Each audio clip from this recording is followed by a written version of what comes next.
Assalamualaikum warahmatullahi wabarakatuh. Saya Naufal Muhammad Haki dari kelas TIA 6 Malam. Di sini saya akan mempresentasikan tugas UAS mata kuliah riset teknologi dengan judul efektivitas penggunaan sistem ujian online terhadap mahasiswa. Dimulai dari bab 1, latar belakang. Data menjadi salah satu kunci pada periode ini. Latihan kami membutuhkan data dan semuanya diharapkan untuk mengirimkan data. Untuk mendapatkan dan mengirimkan data, PC dan inovasinya mungkin merupakan instrumen yang paling pas. Kami umumnya mengalami pemanfaatan PC di berbagai bidang, kalangan, dan usia. Meningkatnya minat terhadap data dan pemanfaatan PC telah memberdayakan penataan jaringan PC yang sesuai untuk melayani kebutuhan tertentu. Kemajuan inovasi dan kebutuhan data menyebabkan perluasan kompleksitas data yang tidak diragukan lagi kebutuhan dan dapat ditangani. Sehingga kebutuhan untuk pemanfaatan beberapa jaringan PC secara bersama-sama semakin dibutuhkan. Penggunaan organisasi ini secara bersama-sama berkembang membentuk jaringan PC yang sangat besar yang tersebar di seluruh penjuru bumi. Kami mewujudkan jaringan PC ini dengan nama web. Lalu selanjutnya dari bab 1 ada rumusan masalah. Rumusan masalah yang pertama, sejauh mana efektivitas penggunaan sistem ujian online terhadap mahasiswa STEMIK Bani Saleh. Terus yang kedua, bagaimana pengaruh penggunaan sistem ujian online ini terhadap indeks prestasi nilai mahasiswa. Terus yang ketiga, ada batasan masalah. Agar pembahasan ini tidak terlalu luas namun dapat mencapai hasil yang optimal, maka penulis akan membatasi batasan masalah sebagai berikut. Batasan masalah yang pertama, penelitian ini nomor 1. Penelitian ini dilakukan kepada mahasiswa STEMIK Bani Saleh. Terus yang selanjutnya, tujuan penelitian.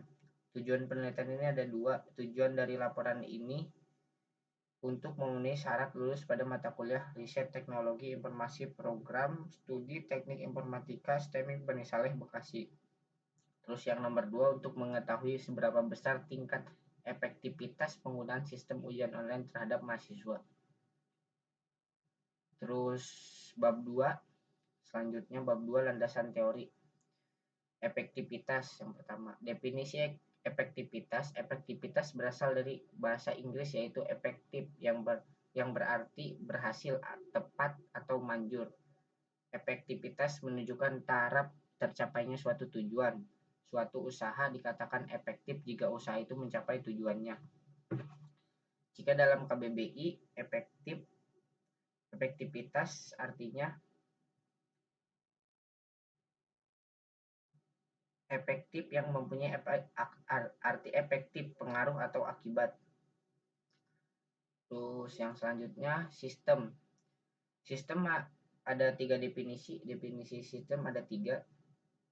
Yang pertama, menurut etimologi. Sesuai dengan buku Webster New Collegiate Dictionary, kata sistem itu sendiri terdiri dari kata sin dan kata histanat yang berasal dari bahasa Greek Yunani yang berarti to place together atau menempatkan bersama. Lalu selanjutnya, menurut Alexander McQueen CS, sistem adalah suatu rencana atau skema, pola-pola, konsepsi suatu subjek yang dihubungkan secara keseluruhan. Lalu selanjutnya ada menurut Dr. Andes MA Makassau, sistem adalah totalitas yang efisien dan efektif, terdiri dari bagian-bagian yang berstruktur dan berinteraksi secara teratur, kualitas, dan saling berhubung satu sama lain di dalam wadah, yang dipengaruhi oleh aspek-aspek lingkungan guna mencapai tujuan. Lalu selanjutnya ada karakteristik sistem. Karakteristik sistem yang pertama, komponen. Terus ada batas sistem, lingkungan luar sistem, penghubung, terus nomor 5 masukan, terus nomor 6 output, keluaran, nomor 7 pengolah, proses, terus 8 sasaran, objektifis atau tujuan, goal. Yang pertama, komponen. Komponen terdiri dari sejumlah komponen yang saling berinteraksi dan bekerja sama membentuk kesatuan. Terus, batas sistem merupakan daerah yang membatasi antara suatu sistem dengan sistem yang lainnya dan lingkungan luarnya. Terus, lingkungan luar sistem. Adapun apapun di luar batas dari sistem yang dapat mempengaruhi operasi sistem, lingkungan luar dapat bersifat menguntungkan ataupun merugikan. Lalu selanjutnya, penghubung merupakan media penghubung antar subsistem yang memungkinkan sumber daya mengalir dari suatu subsistem lainnya.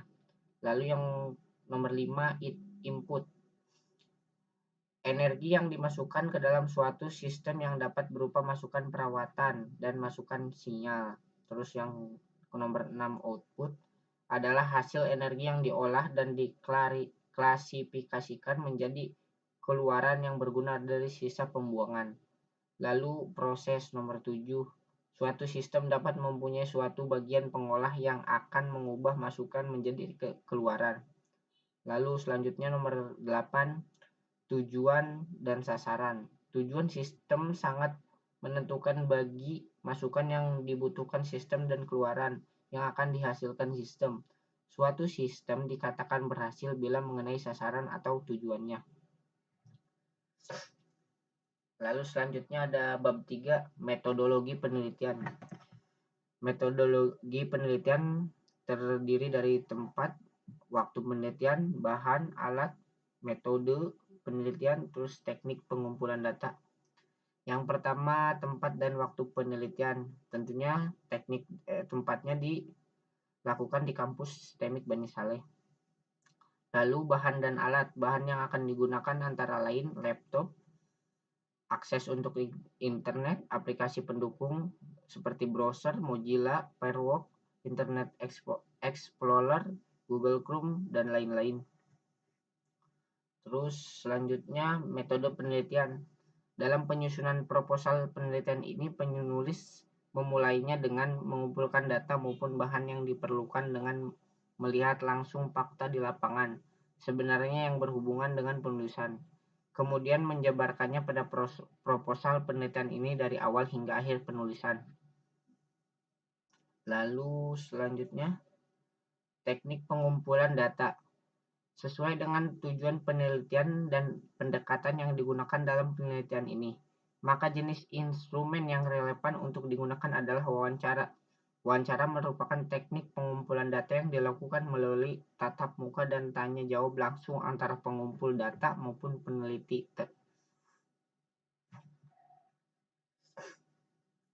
Lalu sekian dari saya, Naufal Muhammad Haki. Terima kasih. Kurang lebihnya mohon maaf. Saya tutup. Assalamualaikum warahmatullahi wabarakatuh.